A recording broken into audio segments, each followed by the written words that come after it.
여러분, 들판에 서보신 경험들이 여러 번 있죠. 우리가 어릴 때부터 들판 나가면 왠지 마음이 편안하고 막혔던 가슴이 확 트이면서 시야가 열려지죠. 그런데 그 들판을 바라볼 때하고 현재 내 마음하고 똑같으면 좋으련만 그러지 못한 일들이 많이 있지 않습니까? 대부분 사람들이 이제 봄이 되면은 많은 사람들이 들판에 꽃구경도 가고 또 자연 환경을 보기 위해서 산으로 들러 나갑니다.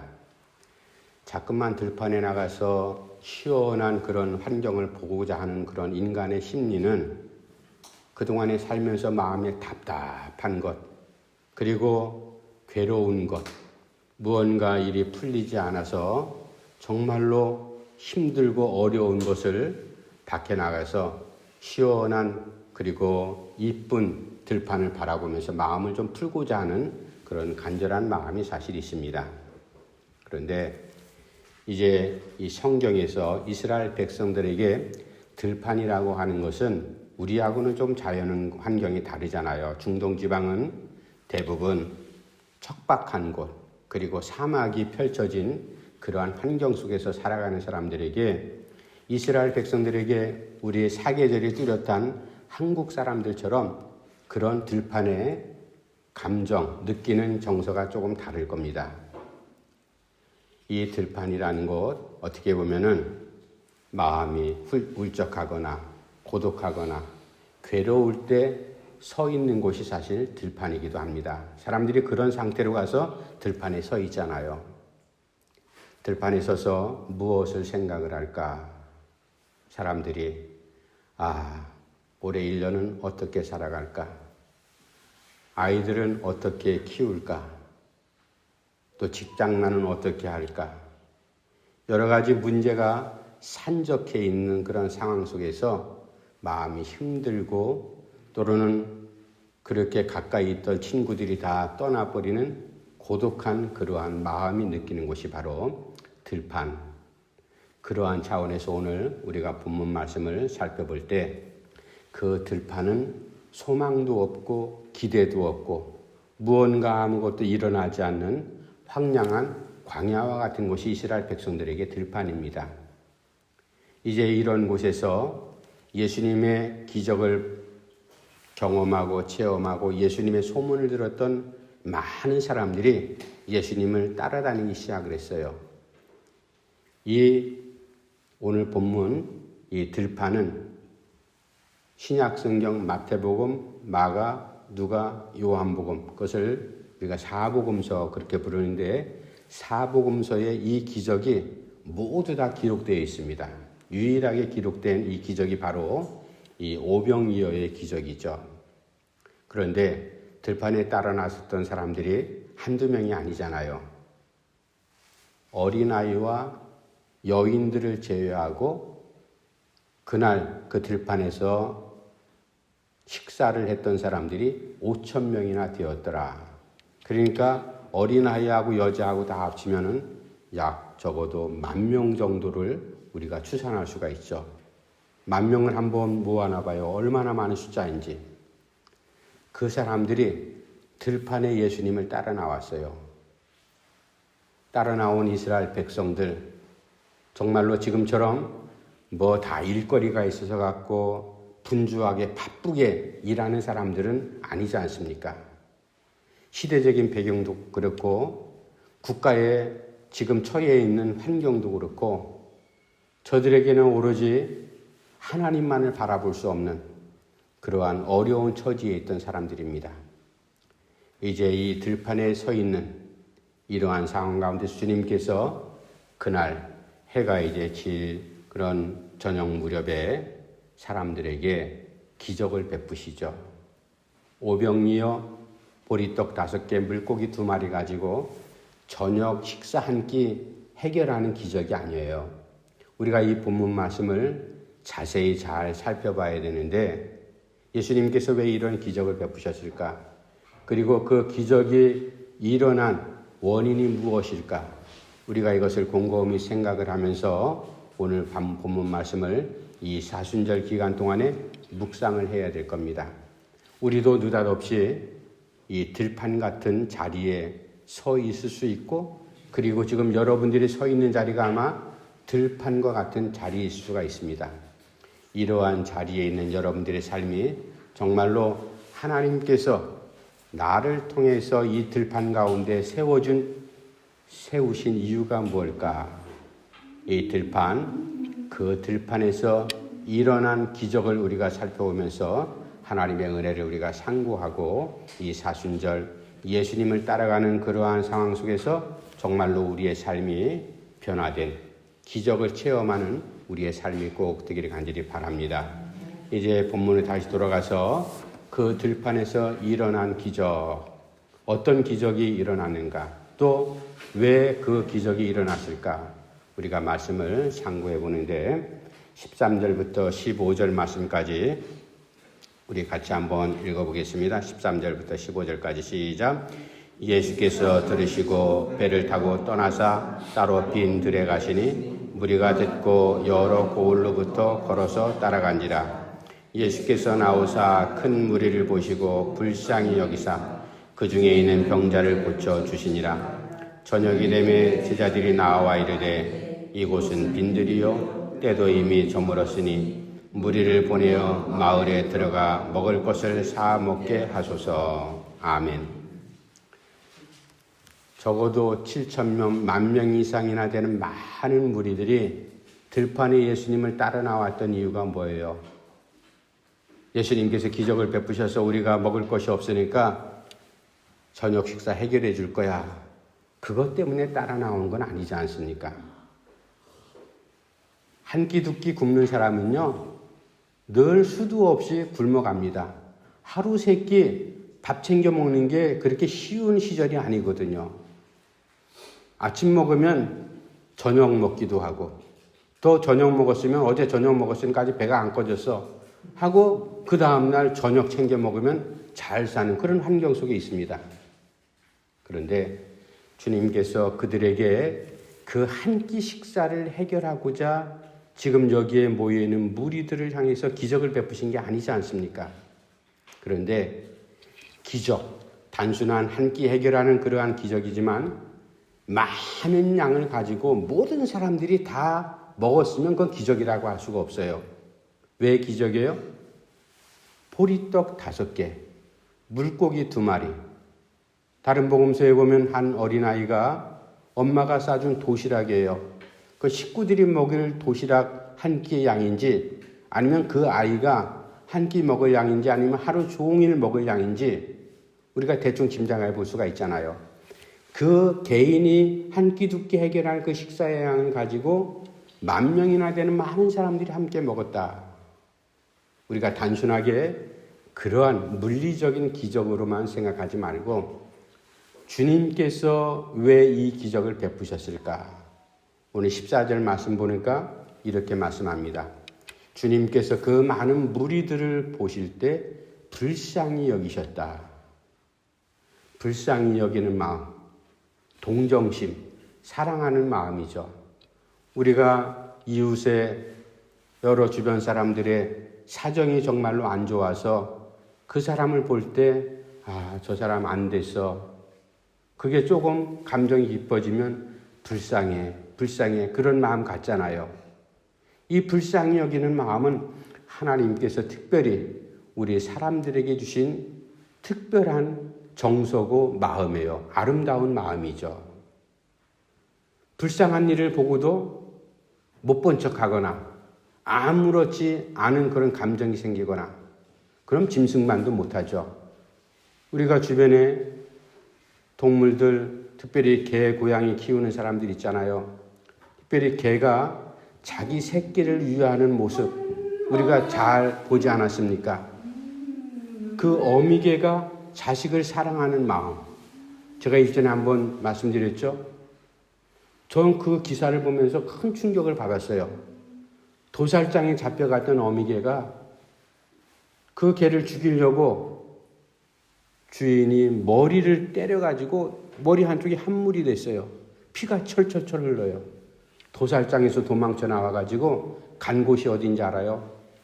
어린 새끼들이 있는 곳을 찾아가서 피가 철철철 나는데 엎드려 갖고 새끼들에게 젖을 먹이고 있는 그 장면을 제가 봤을 때, 야, 저게 모성, 엄마의 마음이구나. 부모의 마음이구나. 여러분, 하나님께서는 특별히 우리에게, 동물도 그런데 우리에게 그런 마음 더 크게 넓게 주셨잖아요. 자식들은 엄마가 어떻게 됐는지도 모르고 엄마 젖빨기에 바쁘죠.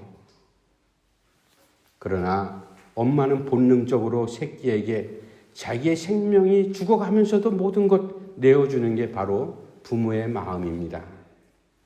오늘 주님께서 들판에 모여있는 많은 사람들을 보실 때 너무너무나 불쌍해 보이셨어요. 아이고, 저 사람들 오늘 저녁 끼니도 해결 못할 텐데 안 됐다. 잠자리도 편치 않을 텐데 안 됐다. 나라 잃은 서름 가운데서 하루하루 살아가는 것이 얼마나 힘들까? 안 됐다. 단순하게 그렇게 주님께서 불쌍히 여기는 마음이 아니라, 이 불쌍히 여긴다는 헬라어의 원어의 뜻이 무엇인가 하면 애간장이 끊어진다, 바로 그 말씀이에요. 우리 한국적인 표현으로 애간장이 끊어지는 것, 여러분 그런 일 우리가 가끔 당하지 않습니까? 특별히 그런 마음은 부모된 마음이 있을 때, 그리고 정말로 내가 너무너무나 사랑하고 소중히 여기는 사람이나 그 일이 엉클어지고 죽어가고 병들었을 때, 그 모습을 볼 때 우리는 애간장이 끊어지지 않습니까? 애간장이 끊어지는 마음, 여러분, 이거는요 그냥 불쌍히 여긴다, 동정한다, 그런 차원이 아니에요. 주님께서 들판에 옹기종기 모여 있는 사람들을 보면서 불쌍히 여겼다. 우리 같으면 아이고 뭐 나 그냥 한번 만났다가 뿔뿔이 흩어지면 집으로 다 돌아가겠지, 그렇게 하겠지만 주님께서는 저들의 형편을 다 아시고 저들의 형편만 아시는 것이 아니라 영적인 상태에 얼마나 메마른 상태에 있을까. 종교적인 지도자들이라는 사람들은 제 멋대로 살아가고 자기 배만 배불리고, 정치하는 사람들은 마찬가지죠. 이런 사람들을 밑에서 평범하게 또 어려운 처지로 살아가는 사람들의 삶이 얼마나 힘들고 애달플까. 그리고 신앙은 다 팔아먹고 하나님을 경외하기보다는 세상의 좋은 것들에게 눈을 돌려서 하나님 말씀보다도 세상적인 잘 나가는 사람들을 부러워하거나 그런 것들을 바라보는 그러한 신앙의 삶을 다 잃어버린 그 모습을 보고 주님께서 정말로 불쌍히 여기셨다. 그래서 오늘 본문 말씀, 우리가 이 말씀은 몇 차례 살펴봤습니다. 오병이어의 기적, 그 들판에서 예수님께서 기적을 일으키신 첫 번째 그 원인, 동기가 무엇일까? 백성들을 보셨을 때 불쌍히 여기는 마음, 애간장이 끊어지는 그러한 마음, 거기로부터 이 기적이 출발되었다. 이러한 사실 우리가 잊지 말아야 됩니다. 그렇다면 내가 그 주님 앞에, 지금 내가 주님을 만날 수도 없는데 그런 들판에 갈 수도 없잖아요. 어떻게 그러면 주님께 그런 애간장이 끊어지는 마음을 나의 삶, 우리 가정의 삶, 우리 교회의 삶, 이 나라의 백성들이 처해 있는 이 어려운 상황을 어떻게 주님께서 보실 때 애간장이 끊어지는 불쌍한 마음을 갖도록 할까? 인위적으로 할 수 있어요? 그럴 수 없잖아요. 그렇다면 우리가 믿음으로 살아가노라 하면서 순수하게 주님 앞에, 그 들판에 모인 사람들은 다른 소원이 없어요. 주님께서 무언가 큰 기적을 베푸실까? 정말 우리가 한 번도 들어보지 못했던 하늘의 복음, 하나님의 율법의 말씀을 새롭게 해서 가실까? 무언가 우리에게 새로운 것을 나타내실까? 그런 것을 기대하고 순수한 믿음으로 모인 사람들이었어요. 그 사람들의 속 중심과 그리고 배경과 지금 살아가는 삶의 상황을 아신 주님께서 저들을 불쌍히 여기셨다. 이러한 마음, 주님께로부터 우리가 하나님께 그런 마음을 갖기 위해서는 매일매일 하나님 앞에 엎드릴 때마다, 우리가 예배할 때마다, 순간적으로 개인적으로 기도하는 시간마다 하나님, 나는 부족한 사람입니다. 불쌍한 사람입니다. 성전을 바로 앞에 두고 예수님께서 비유로 말씀하잖아요.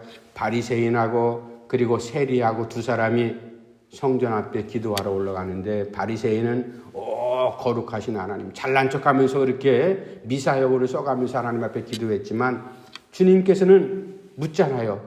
누구의 기도를 하나님 들으셨겠냐? 나는 죄인입니다.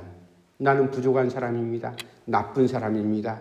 그렇게 겸손하게 엎드려서 감히 내가 눈을 들어서 거룩하신 하나님을 볼 수도 없는 그런 형편없는 존재입니다. 그렇게 고백했던 세리의 기도를 듣지 않으시겠느냐? 바로 주님께서 그러한 처지를 아시고 마음이 정말로 애간장이 끊어졌다. 우리가 그러한 자세로 주님의 은혜를 구하는 우리의 믿음이 꼭 되기를 간절히 바랍니다. 이제 두 번째, 이 들판에서 일어난 기적, 무엇 때문에 일으키셨는가? 말씀 넘어가서 17절, 18절, 19절 말씀 제가 읽어드리겠습니다. 17절, 18절, 19절. 제자들이 이르되 여기 우리에게 있는 것은 떡 5개와 물고기 2마리뿐이니이다. 이르시되 그것을 내게 가져오라 하시고 무리를 명하여 잔디에 앉히시고 떡 5개와 물고기 2마리를 가지사 하늘을 우러러 축사하시고 떡을 떼어 제자들에게 주시매 제자들이 무리에게 주니. 두 번째 기적은 작은 것의 기적입니다. 우리가 사복음서에 나온 이 기적의 본문을 다 종합하면 오늘 마태복음에는 기록되어 있지 않지만 제자들이 흩어져 있는 그 무리들을 다 이리저리 돌아다니면서 혹 도시락 싸왔으면 내놓으시오. 먹을 걸 우리 함께 나눠 먹읍시다. 그렇게 지금 돌아다니다가 다 돌아다녔는데 제자들이 얻어온 음식은 딸랑 도시락 하나인, 그것도 어린 아이가 내놓은 자기 식구들이 먹을 양인지 자기가 하루 종일 먹을 그런 식사량인지 몰라도 보리떡 5개, 밀떡 같은 거겠죠. 그런 5개하고 물고기 2마리를 가지고 그렇게 왔는데, 제자들이 다니면서 먹을 것 좀 있으면 좀 나눠 먹읍시다 하면서 더 거들어 다니는데, 이 어린아이가 순수한 믿음으로, 정말로 순수한 마음이에요. 그것을 털썩 한 제자 안드레에게 주었습니다. 안드레가 그것을 받아가지고 주님께 왔어요. 선생님, 아무리 우리가 돌아다녀봐도 먹을 것 갖고 있는 사람이 없습니다. 그래서 한 어린아이가 물고기 5개하고 보리떡, 물고기 2마리하고 보리떡 5개만 갖고 있습니다. 이게 전부입니다. 제가 이 말씀을 전할 때마다 가끔 말씀드리잖아요. 그 7,000명이나 되는 많은 사람들, 가족 단위로 온 사람도 있었고 개인으로 온 사람도 분명히 있었겠죠. 하루 종일 주님을 따라다니고 내일도 또 따라다녀야 될 형편이라고 한다면 그 사람들이, 여러분들 갖고 다니는 생수 있잖아요. 물병은 갖고 다니지 못했지라도 먹을 끼니, 하루 종일 걸어다니면 얼마나 배가 고파요. 끼니를 조금씩 아마 챙겨왔을 것. 분명히 그 어린아이만 음식 챙겨온 게 아니었어요. 어른들은 다 갖고 있지만 다 꽁치꽁치 꽁쳐놓고 이건 내놓으면 나 먹을 거 없는데 절대로 못 내놓는 겁니다. 사람 욕심이 아니라 본능이에요. 그건. 이건 내놔버리면 나 오늘 저녁에 먹을 것도 없고 내일 아침에 뭐 먹고 살라고. 그러나 그 어린아이는 순수한 마음으로 보리떡 5개, 물고기 2마리를 안드레 제자에게 주었습니다. 아저씨, 여기 먹을 거 있어요. 이거 얼마 안 되지만 이거 갖고 가세요. 그렇게 내놓는 어린아이의 모습. 그것이 10,000명, 7,000명하고 숫자 볼 때 물리적인 양이 그게 계산이 나와요. 정말로 코딱지만한, 우리가 표현하는 정말로 말도 안 되는 그런 양이에요. 그런데 그것을 주님께, 그 많은 무리들 가운데 이 어린아이가 순수한 마음으로 내놓았다. 아주 보잘것없고 작은 것이지만 벌써 이미 그것을 내놓는 순간부터 기적이 시작됐다는 사실입니다. 우리가 잘 알듯이 그것을 가지고 주님께서 축사하시잖아요. 하늘 아버지께 뭐라고 기도하셨을까? 하나님 아버지, 지금 여기에 수많은 사람들이 내 말을 듣고자, 나의 행동을 주목하고자 여기에 수많은 사람 들판에 앉아 있습니다. 그런데 지금 저녁 때가 됐고 저녁 식사를 해야 할 시간인데 저들이 지금 먹을 것이 없습니다. 달랑 이것만 내 손에 들려 있습니다. 이것 가지고 저희들에게 나누어 떼어줄 때 하나님께서 축복해 주십시오. 아버지께서 축복해 주십시오. 예수님께서 그만한 능력이 없으시겠어요? 자기를 이 땅에 보내신 성부 하나님께 간절히 기도할 때 그 떡을 가지고 물고기 2마리를 가지고 제자들 12명을 다 불러 모으고 난 다음에 조금씩 떼주었어요. 12명 그 보리떡 한번 생각을 해보세요. 보리떡 5개라 얼마나 큰지 모르겠지만 그것을 제자들에게 12명한테 다 떼어주면 한번 떼어주면 금방 없어질 거 아니에요. 물고기 2마리 가지고 12명한테 뭐 머리 부분 잘라내버리고 그러면 먹을 거 없으면 그거 갖고 뭐 얼마나 돌아가겠어요. 그런데 떼주는데 그것을 받아가지고 제자들이 이제 뭐 몇십 명 다리로 모였겠죠. 앉아있는 그 들판에 이리저리 다니면서 나누어 주기 시작합니다. 그런데 신기한 거예요. 나누어 주면 계속 이 주님께로부터 받은 보리떡하고 물고기의 한 부분을 가지고 나누어 주는데 끊임없이 계속 나누어 주는 겁니다. 이게 바로 기적이죠. 우리는 죽었다 깨어나도 어떻게 이게 우리의 상식이나 우리가 배운 과학적인 생활 지식이나 이런 걸 다 동원해도 한정된 양이 있는데 이걸 가지고 어떻게 그 많은 사람들이 계속 나눠질까? 그곳에서 기적이 일어나는 거죠. 주님께서 원하시는 것. 아마 더 많은 양이었으면 더 쉽게 그렇게 나누어주고 그렇게 식사를 해결했겠지만 적은 양. 하나님께서 보시는 건 많고 적음의 문제가 아니었다. 아무리 적은 것이라 할지라도 그것 가지고 계속 주님 손에 들려진 것이 가장 중요한 거였어요.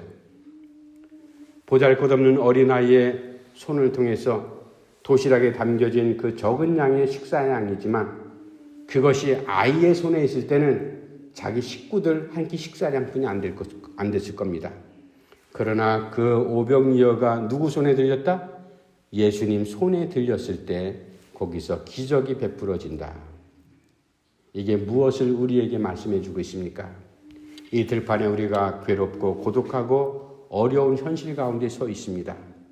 내가 내 문제를 가지고 죽어라 발버둥 치면요.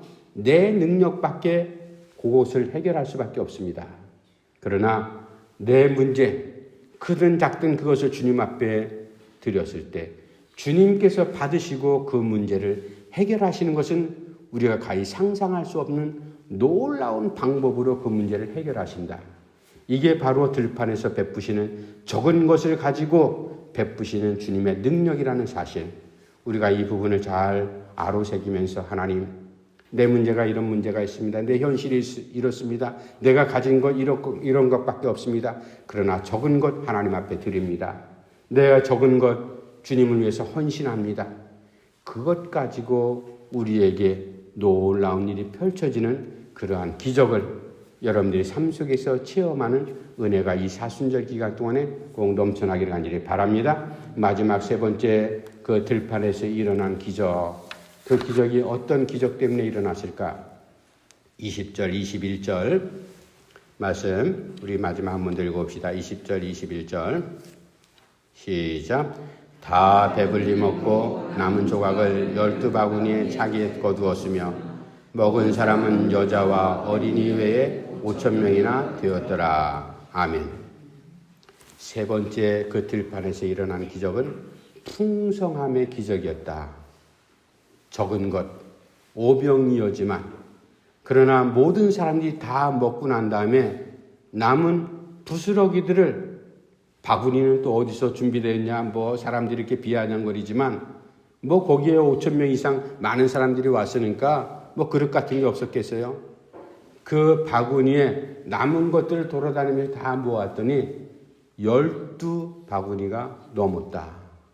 여러분, 12바구니에 채워진 맨 처음에 도시락 한 개 분량이 그 수많은 사람들이 다 먹고 남은, 그래서 여기 풍성한, 그러니까 배부르게 다 먹었다, 풍성하게 먹었다는 뜻 아니겠어요?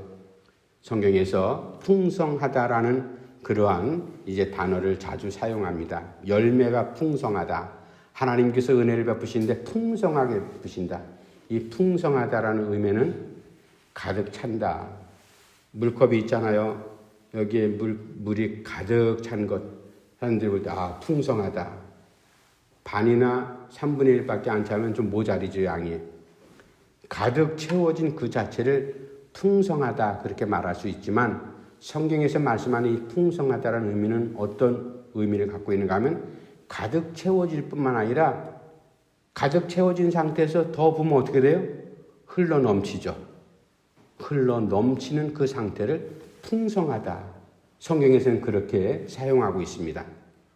하나님께서 아브라함을 불러서 내가 너로 복의 근원, 복의 통로가 되게 하리라. 바로 그 말씀입니다. 하나님께서 미련하고 부족하고 연약한 우리 성도들 한 사람 한 사람을 불러서 이제 우리를 들판에 세우셨습니다. 들판에 세우시고 우리에게 필요한 양식을 오병이어를 통해서 우리에게 제공하십니다. 우리가 충분히 배불리 먹었습니다. 내 배만 채우는 것이 아니라 우리가 그 내 배 채운 것 이상으로 차고 넘쳐서 다른 사람들에게까지 전달해주는, 꼭 물리적인 빵, 떡, 물고기만이 아닙니다. 하나님께서 우리에게 베푸신 은혜가 얼마나 많습니까? 이러한 모든 은혜를 우리가 주님 손에 들려진 그것을 통해서 우리에게 전달됐을 때 우리가 그 받은 은혜를 통해서 풍성하게 배불리 먹고 남아서 다른 사람들에게도 전달해주는, 그래서 내가 받은 이 은혜가 다른 사람들에게도 전달되는 복의 통로 역할을 잘 감당을 해야 될 겁니다. 우리가 어떤 모임 가운데, 또 가족들의 이제 모임 가운데 나 한 사람, 나 같은 상황에 있는 사람들이 다 모이잖아요. 그러나 그 중심에 누군가 중심적인 역할을 하는 사람이 꼭 있습니다. 그 중요한 역할을 하는 사람을 통해서 예수님의 복음이 잘 전달될 수 있도록, 흘러갈 수 있도록, 여러분, 우리가 정말로 이 척박한 땅에 하나님께서 조선 땅을 살리시고자 선교사들을 통해서 그들의 죽음과 어려운 고난을 통해서 우리가 그 복음을 듣고 지금까지 흘러와서 이제 이 한국교회가 이만큼 번듯하게 세워졌습니다. D.L. 무디라는 미국의 유명한 부흥사, 구두 수선하는 사람이었죠. 이 사람은 학교를 가본 적도 없습니다. 그런데 전 세계적으로 D.L. 무디처럼 하나님의 은혜를, 기적을 체험한 사람도 없었어요. 많은 고아들을 받습니다. 그런데 D.L. 무디가 이제 이어서 다른 부흥사를 또 세웠어요. 또 다른 부흥사를 세우고 결국에는 20세기의 최고의 미국의 부흥사라고 하는 빌리 그레엄 목사 알죠? 빌리 그레엄 목사가 바로 D.L. 무디 그 계열을 통해서 쭉 이루어져서 세워진 사람이에요. 어쨌든 우리 대한민국이 그렇습니다. 하나님의 은혜 때문에 풍성하게 넘치는, 먼저 예수 믿고 먼저 하나님의 기적을 체험한 많은 다른 외국의 믿음의 사람들의 은혜가 풍성하고 흘러 넘쳐서 이 척박한 조선 땅에까지 흘러왔다 이겁니다. 그것이 계속 이어져서 우리가 지금 이 자리, 들판이라고 하지만 이 자리에 서 있는 것 아니겠습니까? 여러분들 가정, 개인적으로도 한번 생각을 해보세요. 누군가 나에게 믿음을 전달해 줬습니다. 좋은 부모님께서 나에게 믿음을 전달해 줬습니다. 아니면 형제, 아니면 이웃을 통해서 생명부지의 사람이 나에게 복음을 전달해 줬습니다. 그래서 내가 예수 믿게 되었습니다. 바로 그것이 하나님께서 풍족하게 하시는 은혜. 들판에 서 있기는 다 마찬가지입니다. 이 들판에 서 있을 때 하나님께서 은혜를 주시는데 내 배만 채우는 그런 단순한 풍족이 아니라 흘러 차고 넘치는 풍성한 기적이 바로 여러분들을 통해서 나타나고 여러분들 가정을 통해서 우리 교회를 통해서 그런 기적이 꼭 베풀어지는 것을 우리가 이 사순절 이 한 해 동안 주님 앞에 기도하면서 그런 은혜를 체험하는 이 사순절 기간이 꼭 되기를 간절히 바랍니다. 기도합시다. 하나님 아버지 은혜를 감사함을 드립니다. 들판에서 정말로 많은 사람들이 한 끼 식사 해결하고자 예수님 주변에 모인 것은 아니지 않습니까? 그러나 우리 예수님께서 저희들의 모든 형편을 다 아시기에 이제 하나님이 현실로 무리들을 둘러보시면서 불쌍히 여기셨던 예수님의 긍휼하심이 바로 기적의 출발이었고 많은 사람들이 먹을 것 꽁찌꽁찌 다 챙기고 있었지만 그러나 주님 앞에 헌신하면서 회상하며 내놓은 것은 어린아이의 정말 순수한 오병이어 아니었습니까? 작지만 보잘것없지만 그것을 통해서 기적을 베푸신 주님, 그리고 이제 기적의 내용은 풍성함, 만족한 그것으로 끝나는 것이 아니라 흘러넘치도록 하나님께서 은혜 베푸셨던 그 기적의 현장, 하나님의 들판에 있던 그 많은 그 당시의 무리들처럼 우리도 지금 살아가는 이 들판의 삶 가운데 예수님의 기적을 만나기를 원합니다. 주께서 함께 주시옵소서. 예수님의 이름으로 간절히 기도하옵나이다. 아멘.